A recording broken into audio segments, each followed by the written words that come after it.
Bonjour à toutes et à tous, nous nous retrouvons aujourd'hui pour évoquer le thème 2, chapitre 1 du programme d'histoire de la classe de 4e, la révolution industrielle en Europe. Nous allons nous demander comment la révolution industrielle bouleverse les sociétés au 19e siècle. Pour commencer, nous allons étudier dans une première partie les bouleversements économiques induits par l'industrialisation. L'industrialisation désigne le passage d'un mode de production artisanal qui s'appuie sur la force de l'homme et de l'animal à un mode de production mécanisé qui regroupe des ouvriers dans des usines. Tout d'abord, nous pourrons nous demander quand et où débute cette industrialisation. L'industrialisation s'est d'abord développée en Angleterre. Puis, elle s'est diffusée dans d'autres pays d'Europe de l'Ouest, comme la France, l'Allemagne ou l'Italie. D'une manière générale, ce sont les bassins houillers, les gisements de charbon qui ont été les principales régions industrielles. Ensuite, nous pouvons nous demander quelles sont les étapes de l'industrialisation. L'industrialisation est liée à des inventions. La première invention importante qui marque le début de cette révolution industrielle est la machine à vapeur de James Watt, inventée en 1769. Elle valorise une nouvelle source d'énergie qui est le charbon. En effet, en mettant la vapeur sous pression grâce au charbon, James Watt transforme cette énergie en mouvement, ce qui permet le développement des machines. Ces machines sont utilisées dans de nombreuses industries comme l'extraction du charbon, l'industrie de la sidérurgie, c'est-à-dire le travail du fer, ou encore l'industrie textile. Désormais, la machine remplace progressivement la force animale ou la force de l'homme. La mécanisation concerne également le secteur des transports, comme nous le voyons avec l'apparition de la locomotive à vapeur. Par ailleurs, les navires à vapeur remplacent désormais les navires à voile. Ainsi, ces progrès permettent de transporter des personnes, mais aussi de la marchandise sur des distances plus longues, à un rythme plus rapide et à des coûts moins élevés. À la fin du XIXe siècle, un nouveau cycle d'innovation débute. C'est le passage à une seconde révolution industrielle à partir des années 1880. De nouvelles sources d'énergie sont utilisées, comme l'électricité et le pétrole, qui alimentent de nouveaux moteurs électriques ou à explosion. Nous voyons également apparaître l'automobile. Enfin, nous pouvons nous demander comment financer ces nombreuses machines. La fabrication dans les usines nécessite en effet un coût financier assez important. Trois solutions sont possibles. Tout d'abord, l'entrepreneur peut avoir recours à une fortune personnelle qui permet de financer les machines et la main-d'œuvre. Deuxième possibilité, avoir recours au système des emprunts à la banque. Ou alors, dernière possibilité, c'est le système des actions. C'est-à-dire que les entrepreneurs créent des sociétés qui sont divisées en actions. Les actions sont achetées ou vendues en bourse à des particuliers. Ces particuliers récupèrent le profit, c'est-à-dire les bénéfices de l'entreprise. Ainsi, nous voyons que la révolution industrielle transforme les moyens de production et de transport. Mais alors, nous pouvons nous demander désormais comment faire fonctionner ces machines. Qui travaille dans ces usines? C'est ce que nous allons voir dans une seconde partie, puisque nous allons étudier les bouleversements de la société. Dans une seconde partie, nous allons étudier les bouleversements sociaux. Pour commencer, première idée, les campagnes se modernisent avec l'apparition de machines agricoles et d'engrais chimiques.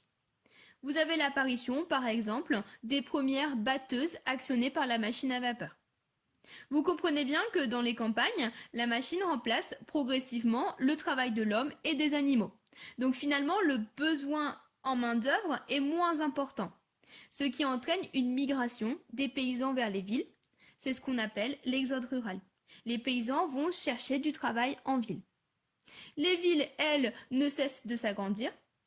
Cette croissance urbaine conduit à la création de nouveaux quartiers, des quartiers industriels, voire même des villes qui sont spécialisées dans une production industrielle, comme c'est le cas du Creusot. Ville spécialisée dans l'industrie du métal et du fer. Cette rapide croissance industrielle engendre des problèmes d'hygiène, de logement et de transport, notamment pour les ouvriers. Les ouvriers sont d'ailleurs une catégorie sociale nouvelle qui apparaît au XIXe siècle. En effet, l'ère industrielle voit l'affirmation de deux catégories sociales opposées. D'un côté, vous avez les ouvriers qui ont des conditions de vie et de travail difficiles. Les ouvriers les plus pauvres sont qualifiés de prolétaires. Ils sont constamment menacés par des accidents du travail, par le chômage et leurs salaires sont très faibles. Ces conditions de travail donnent naissance à de nombreuses grèves et manifestations à la fin du XIXe siècle, qui entraînent l'adoption par la suite de lois sociales pour encadrer le travail. À ces grèves s'ajoute la création également des syndicats. À l'inverse, vous avez la bourgeoisie. La bourgeoisie, elle, s'enrichit grâce à cette révolution industrielle. Elle est composée des patrons d'usines, des banquiers et des grands négociants. Ils s'enrichissent grâce au travail des ouvriers et des salariés. Cette classe sociale devient très vite la classe dirigeante, c'est-à-dire qu'elle a une influence dans la vie politique, sociale et culturelle française.